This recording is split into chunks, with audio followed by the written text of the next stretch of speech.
대시송 20년 강의 전문가가 만든 최상위 전문 수능고 프로그램 대시송 1% 국어입니다. 이번 시간에는 2024년 2월에 실시되었던 평가원 모의수능 중 고전소설 이대봉전에 대해서 심층 분석하는 시간을 통해서 문학독해 수준을 높이는 훈련을 해보도록 하겠습니다. 먼저 전체 제시문을 조금 빠른 속도로 읽어보면서 대략적인 내용을 파악한 후에 세부적인 내용을 깊이 이해해 보도록 하겠습니다. 장소조가 남복을 벗고 담장소복으로 여복을 개착하고 금노의 향을 사르며 실황의 영이 먼저 차린 후 재문을 읽으니 그 글에 하였을 때 그랬습니다.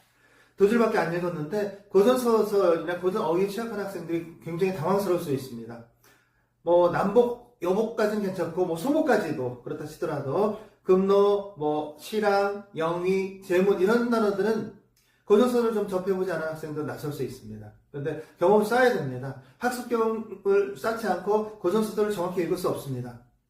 여러분, 제가 누누이 얘기하지만 뭔가 한 가지 목표를 이루기 위해서는 꾸준한 노력과 수고가 필요합니다.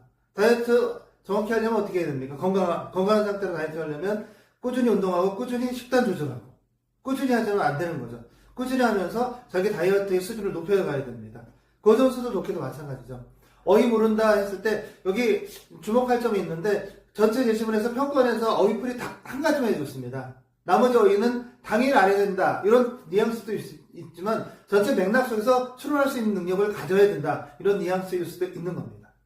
고전서를 읽을 때 어휘에 너무 당황하지 말고 일단 읽기 경험을 쌓으십시오. 쌓으면서 해당 어휘가 문맥 속에서 어떤 의미나 기능을 가지는지 자꾸 생각해 보시기 바랍니다. 다시 한번 읽어볼까요? 장소조가 남복을 벗고 남자 복장을 벗고 담장 소복으로 여복을 개착하고 남장한 이유가 있었겠죠. 이후에 나옵니다. 그 내용이 담장 소복이니까 장례나 제사 지낼 때 개착하고 금향로의 향을 사르며 실황의 영이 실황이라는 등장인물이 등장합니다. 영이 먼저 차례 영이는 신패 같은 거 제사나 차례 지낼 때 차례로 재문을 읽으니 그 글에 했을 때 여기서 두 줄 읽었을 때 이런 어려운 단어들을 다 무시하고 남복, 여복, 재문 요 세 단어만 딱 집중해서 읽어보십시오. 그렇죠? 전체를 다 이해하고 읽으면 좋지만 그렇지 못한 경우는 이렇게 주요 단어들을 추론하면서 읽으면 좋겠습니다. 자, 그 재문에 유세차, 기축, 사물, 정묘, 삭, 15일에 날짜 유세차는 재문 앞에 의례적으로 쓰이는 거고요. 기주 장한림의 딸 장애왕은 장소제 이름이 애왕이었네요. 장애왕 감히 이부실황 20영이 아까 실황의 영이 그랬으니까 이부실황 20영이 그랬으니까 실황의 영이가 좀 더 자세히 언급이 된 거죠. 이부실황 이부는 이제 부서명이고 실황이 관직명이고 이 시성 가진 어떤 귀족이라는 뜻입니다. 20 영이 앞에 하려나이다. 오호 에제라 슬프도다 소첩에 붙이니 고전설에 나오는 이렇게 이름 앞에 소치요, 소인, 소자, 소신 이런 것들은 자신을 좀 겸손하게 낮추는 표현이죠. 기본적인 지식입니다. 이런 것을 떠올리지 않으면서 읽으면은 문제풀 때 손해보는 거죠. 소첩에 붙이니 대인과 사귐이 깁싸웠더니 대인이 누굴까요? 그렇죠? 소첩에 붙이는 장애왕 자신 지금 재물을 쓰고 있는 장애왕의 아버지고 대인과 사귐이 깊다. 지금 누구한테 재물을 올리고 있습니까? 이부시랑 이공 앞에 올리고 있는 거니까 대인은 이부시랑 이공을 지칭한 거겠죠. 대인은 어쨌든 상대방을 높여 부르거나 남의 아버지를 높여 부르거나 사귐이 깁싸웠더니 그 후에 대인은 귀자를 두시고 부치는 소첩을 얻으시니 끝까지 읽어봐서 기출 풀어본 학생은 알겠지만 귀자는 귀한 아들이니까 이대봉을 지칭한 겁니다. 두 주인공 중에 남자 주인공 두시고 부치는 소첩을 얻으시니 피차의 동년승이라 장애왕하고 이대봉이 어쨌든 부친끼리 사귐이 깊었고 한날 한시에 태어났다. 뭔가 천생적으로 깊은 인연을 가지고 있는 인물들인 것 같습니다. 부친이 신기한 꿈을 꾸고는 대인과 진진지연을 깊이 맺었어요. 나중에 우리 사도 맺읍시다. 어휘풀이 참고하시면 슬프다. 오 에제라 나온 겁니다. 양가 시운이 시기와 운세와 분리하여 대인은 간신의 모의를 얻어 외딴 섬에 입에 가시고 실화를 겪네요. 그렇죠? 부친은 대인의 억울함과 소첩의 앞길이 그릇됨 사돈 맺기로 한 진진지연을 맺은 사돈 집안이 유배를 갔으니까 거기서 생사가 불명할 수도 있고 죽을 수도 있고 그렇죠? 걱정과 분노가 병이 되어 종들 세상을 버리시니 모친 또한 부친의 뒤를 따라 별세하시니 외롭고 연약한 소첩은 의지할 곳이 없더라. 우리가 이제 사고부친의 처지라고 하는데 고린몽원이나 진진지연을 맺은 이대봉 집안이 간신의 모해로 유배객이 되었습니다. 그렇죠? 부친이 화병으로 이게 억울한 화병으로 돌아가시고 모친도 따라 돌아가시고 천하의고가가 되는 거예요. 갑자기. 그렇죠? 간접 왕위가 이대왕의 집안을 모해한 그렇죠? 간신역적입니다. 왕위가 첩의 고독함, 장애왕 업신여겨 혼인을 강제합기로 변복, 아까 남장을 벗고 여복으로 개착하였다고 그랬죠? 변복, 남장으로 바꿔 입은 다음에 신변상의 안전을 도모하기 위해서 도전했다가 남자를 행사하여 용문에 올라 남적을 멸하고 대공을 이루는 영웅적 활약성을 보입니다. 그렇죠? 고전술의 특징인데 어쨌든 여자 주인공이니까 적자, 간접하고 같은 말입니다. 왕위를 없이 하여 원통을 풀고 본인이 돌아가셨기 때문에 이 왕위 때문에 대인과 공대를 써서 혼약을 이루기 위함이었는데 그렇죠. 국가적 위기를 어쨌든 왕위를 간신배를 없애고 개인적 욕망도 실현하고 그렇죠. 동시에 이루는 겁니다. 사실의 말을 들으니 대인 부자가 형적이 없다 하니 사람들 사실의 말을 들으니까 형적이 없다는 것은 죽었다. 생사를 알 수 없다. 죽었다는 얘기겠죠. 반드시 수중고온이 되신지라 그렇죠. 물속에 빠져 돌아가신 상황이 된 겁니다. 어찌 참혹하고 원통하지 않으리 있고. 앞에서 잠깐 얘기했지만 고전설 어휘는 학습 경험, 독해 경험이 쌓이면 자연스럽게 되는 부분도 있고 문맥에 관해서 좀 기쁘다 슬프다 방향성을 추론할 수 있는 부분도 조금 있습니다. 근데 중요한 건 학습 경험입니다. 그렇죠? 비법 같은 거 없으니까 그렇다고 고전설 어휘를 전혀 모르는데 어휘부터 달달달 외워야 됩니까? 라고 묻지 마시고요. 제시문 속에서 해결하십시오. 제시문 10개 읽고 그 안에 있는 어휘를 내 걸로 만들면 되는 거지. 고전설 어휘 따로 쭉 뽑아가지고 많이 나오는 어휘 미리 공부해주자 하는 것은 너무 많이 돌아가는 거고 시간 낭비입니다. 잘 생각해 보시고. 이에 한 잔술을 같이 온다니 삼가 말하건대 졸령은 이대왕 아버지의 그렇죠? 권력이죠. 흠양하옵소서 술 한 잔 드십시오 이런 뜻이겠죠. 각설은 고전서에서 장면 절하할 때 쓰는 상투적인 표현입니다. 한편 다음 장면 이런 식으로 이해하시면 되고 이공자 대봉, 이대봉 그 진을 모시고 용궁을 떠나 이런 사연들이 나온다는 건 살아있다는 얘기죠. 수중고원이 되지 않았다는 얘기입니다. 용궁을 떠나 용궁은 비현실적인 세계, 초현실 세계입니다. 그렇죠. 용궁에서 현실 세계로 이렇게 돌아오는 장면이 나온다는 것은 이 인물들이 비현실적인 세계와 연관되어 있다 또는 초현실계, 천상계와 연관된 인물이라는 의미가 됩니다. 여러 날 만에 황성에 올라 머물 곳을 정한 후 흉노의 머리 벤 것을 봉하여 성상께 올릴세 그랬습니다. 그래서 흉노의 머리 뵀으니까 흉노는 중국 입장에서 외적입니다. 그렇죠? 외적을 물리쳤으니까 국가에 큰 공을 세운 영웅적 활약을 하는 겁니다. 남주인공 여주인공의 공통적인 부분 상소를 지어 전후사연을 주단할 거는 주단은 임금께 아랠 때 쓰는 말인데 몰라도 그냥 임금께 아랬다 임금께 전달했다 이렇게 이해하시면 되는 거죠. 이때 성상의 이시랑 부자의 생사를 알지 못하시고 장소지의 앞길을 애련히 여기샤 아마 두 집안이 사돈을 맺으랬다는 사실을 알고 있었던 것 같습니다. 마음에 잊지 못하시더니 또 장소지의 상표가 일어났거든요. 상소나 임금께 아뢰는 글 정도. 상이 반기사 급히 열어보시니 와 이런 상이 반기는 부분을 통해서 우리가 추론해 보는데 이전에 이대봉 집안이 간신 왕의 모해를 받아서 유배 떠날 때하고는 상황이 완전히 달라진 것 같습니다. 그죠? 신첩 장효왕은 일장표를 용탑 하에 올리나이다. 용탑이 뭔지 몰라도 그래서 용자는 이제 주로 임금한테 쓰는 거니까 임금께 지금 아뢰고 있다고 앞에 분명히 나왔으니까 신첩이 성상의 큰 은혜를 받자와 바닥까지 재를 올려 고원을 위로하시라. 아마 수중고원이 되라고 추정하고 있는 이대봉 부친을 위로하기 위해서 장효왕이 그쪽 갈 때 임금이 그 사연을 알고 있었던 것 같습니다. 그죠? 이승과 저승이 판이하게 달라 영원히 자치가 없사오니 비록 앞에와 흠양하원들 어찌하리 있사오리까. 영원히 찾아오더라도 자기가 느낄 수가 없다. 아득한 경상과 상황과 슬픈 마음을 진정치 못하 죄를 지나며 통곡하옵더니 천우신조가 하늘이 도운 거죠. 하늘과 신령이 도움입니다. 삭발 승려를 만나오니 이 곧 실랑 이익의 양씨라고 했습니다. 실랑, 이부실랑 앞에서 이대봉이 붙여 나왔었죠. 이름이 이익이었네요. 그렇죠. 이대봉 아버지 이름이 이익입니다. 이부실랑 이익, 이대봉 아버지 처양씨랑 양씨가 이대봉의 어머니가 되는 거죠. 양씨. 인물관계는 마찬가지 학습 경험이 쌓여가면서 조금씩 정보를 조합해야 됩니다. 그렇죠. 제가 시 강의할 때 많이 말씀드렸지만 관점과 논리가 중요하다고 그랬죠. 그렇죠? 여기도 마찬가지입니다. 서술태도가 아주 중요합니다. 서술태 속에 관점과 논리가 들어있기 때문에 그렇죠? 물론 고전서술은 공통적으로 우연적이거나 비현실적인 요소가 많긴 하지만 여기도 어쨌든 지금도 사건 순례를 만났는데 알고 봤더니 그게 이대봉의 어머니였다라는 것은 너무나 우연적이죠. 당연히. 비록 성원 행례는 아니하였으나 결혼식 안 올린 거죠. 그러니까 고전서술 어휘를 정확하게 잡고 알려고 하는 것은 시간이 많이 드는 일이니까 문맥 속에서 분위기를 추론하십시오. 어찌 시어머니와 며느리 사이가 아니니까 그렇죠.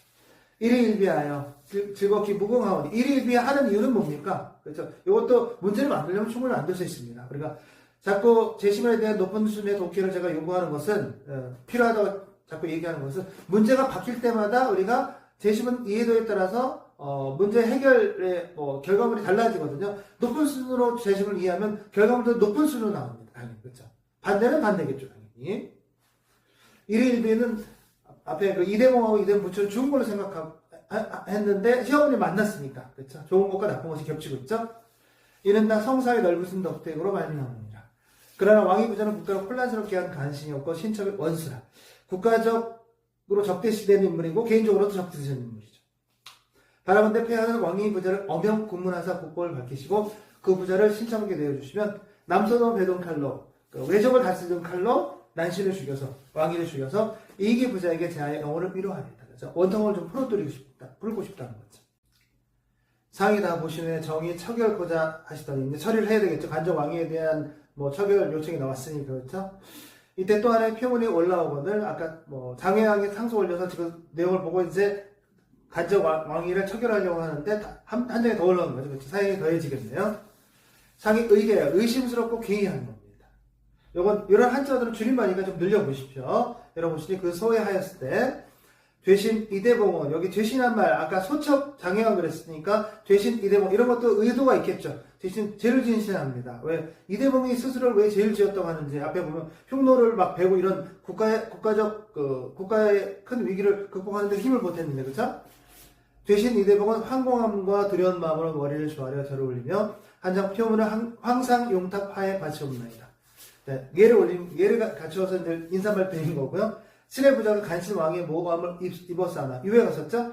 폐하의 성덕을 입사와 이한 목숨에 너그러움을 베풀어 해도에 내치신 덕택으로 죽이지 않고 유배 보냈으니까 유배지로 가옵더니 도중을 향하여 배를 타고 대중에 큰 바다 가운데 행해왔더니 뜻밖의 뱃사람들이 달려들어 아비를 결박하여 물에 던지거늘 그렇죠.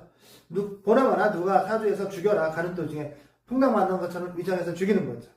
신의 아비 죽는 양을 보고 또한 뒤를 따라 순이 빠지오매 거의 죽게 되었었더니 죽었으면 이 편지 상수를 못 올렸겠죠 당연히. 마침 서해 용왕의 부함을 입어 앞에서도 용궁에서 벗어나 황성으로 갔다는 서술이 있었거든요. 용궁이란 비현실적인 세계, 초현실 세계와 연관이 깊은 인물들. 서역 천축국 배부람회가 8년을 의탁하였나이다. 8년 동안 여러 가지 무공사고 했겠죠 당연히. 생각하건대 신의 부자가 국가의 죄인이라 타체에 오래 있사오며 옳지 않아 세상에 나와 수중에 빠진 아비 유골이라고 찾고 거기 있는 어미를 찾아보고자 하와 중원으로 돌아가었다가 이렇게 공간의 이동이 있으면 특정 공간에서 어떤 사건이 벌어지니 그 사건 적의 양상을 이렇게 정리하면서 가셔야 됩니다. 농사에서 한나라 장소 일흥의 영혼을 만나 가국과 투구를 얻고 한나라 장소 일흥 우리가 익숙한 인물은 아닌데 어쨌든 그 영혼을 만나서 가국과 투구를 얻었다니까 뛰어난 장소에 기운을 얻은 것 같고 사평에서 오치마를 얻으며 오추의 의미 캘 필요 없고 많으니까 말을 얻었겠죠.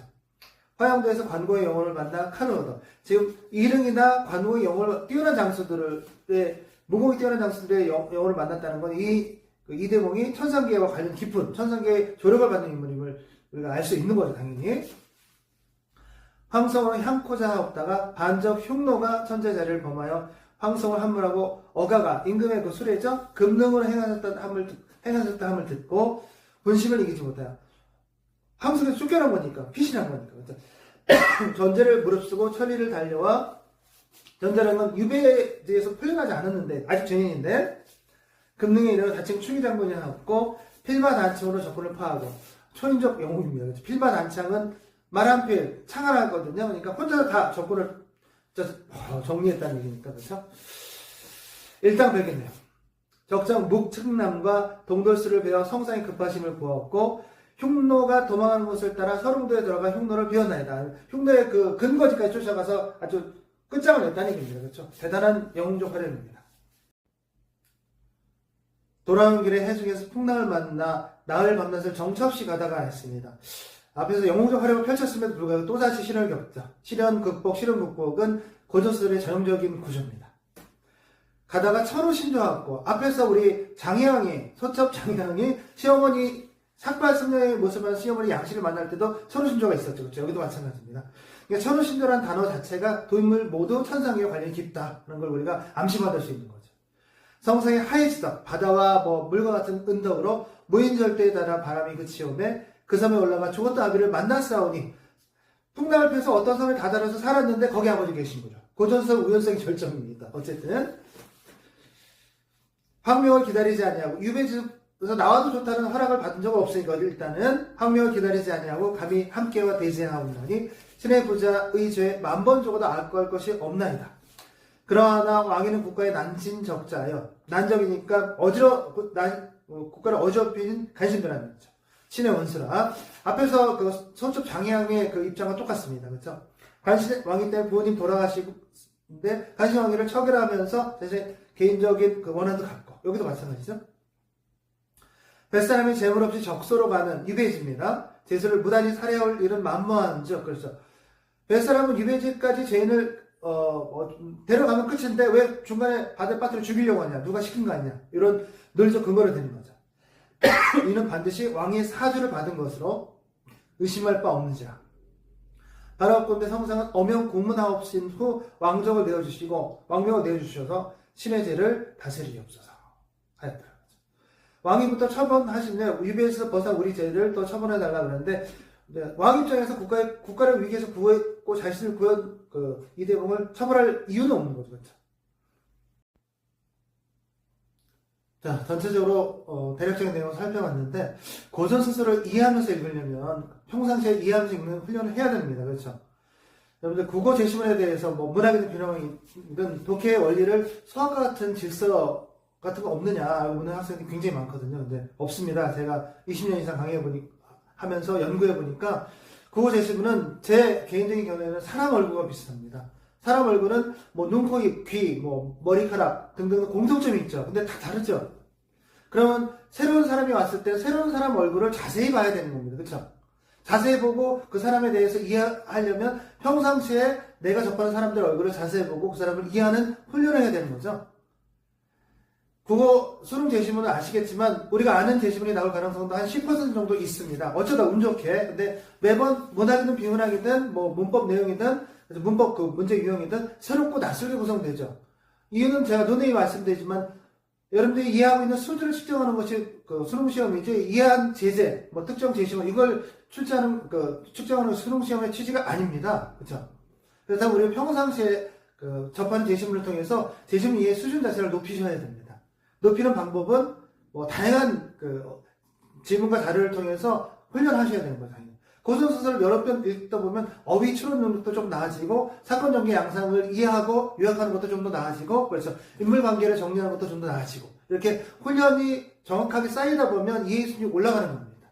이 점 명심하시고 비법, 국어의 독해 비법 없다는 것을 항상 염두에 두시기 바랍니다. 자, 이제 세부 지문을 하나하나 자세히 살펴보면서 서사 전개 양상 2차적 이해까지 완성해 볼 건데요. 앞에 전체 지문을 살펴봤을 때 느꼈겠지만 제문 하나하고 상표 표문 2개를 통해서 사건 전개가 대단히 압축적으로 제시되고 있습니다. 정보가 종합적입니다.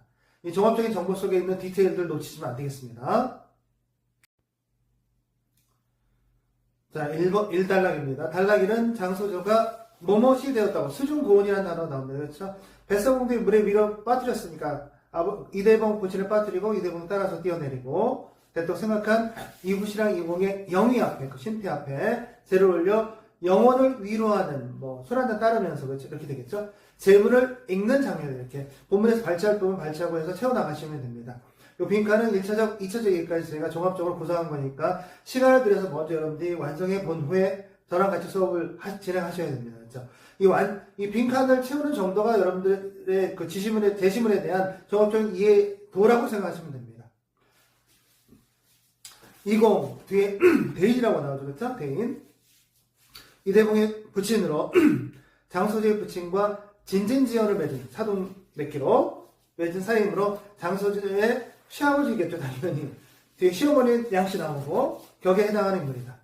이공 집안은 간신의 모해를 입어 화를 당했고 간신의 모해 앞에 간적 왕이 나오자 당했고 그로 인해 결국 장소들은 부모를 못 잃게 되는데 아버지는 거의 화병으로 돌아가신 것 같고 이제 어머니는 따라서 같이 돌아가신 것 같고 부모를 잃었으니까 사고무친이겠죠. 보림무원 그렇게 표현할 수 있는데 주위에 친한 사람이 아무도 없어서 도와줄 사람이 없는 겁니다. 천의 고아가 된 거죠.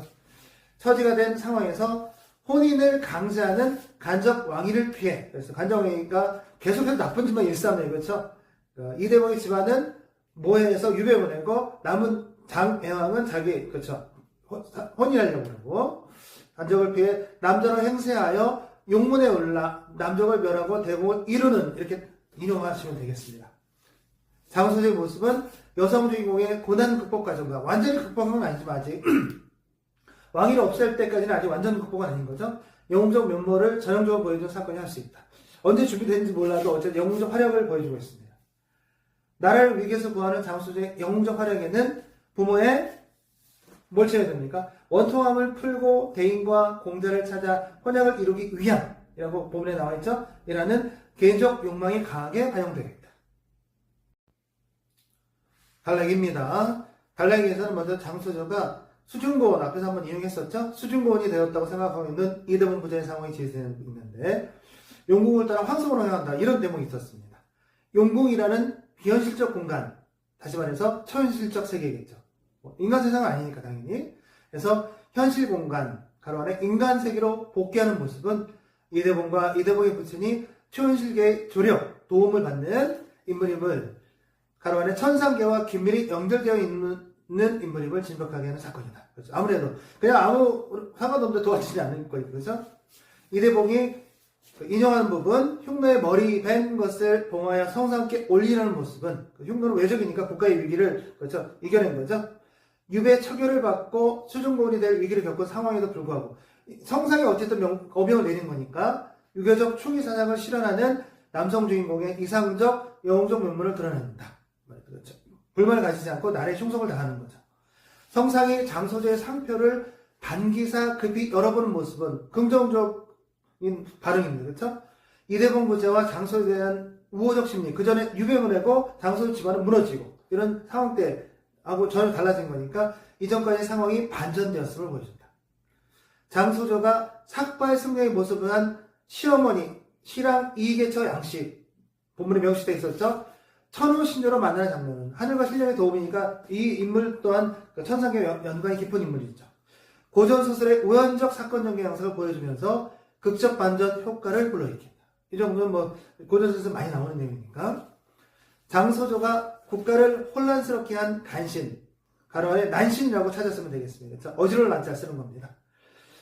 왕이 부자에 대한 처결을 요청하는 모습은 주인공의 개인적 욕망 실현이, 그러니까 부모의 원수를 갚는 거죠. 그렇죠? 사돈의 자기 남편의 사람과 시아버지의 원수도 갚고, 요청하는 모습은 주인공의 개인적 욕망 실현이 국가적 질서 회복이라는, 역적을 물리친 거니까, 간신을 제거한 거니까 회복이라는 공동체적 가치와 이상적으로 결부되어 있는 모습을 보여주는 것이 할 수 있다.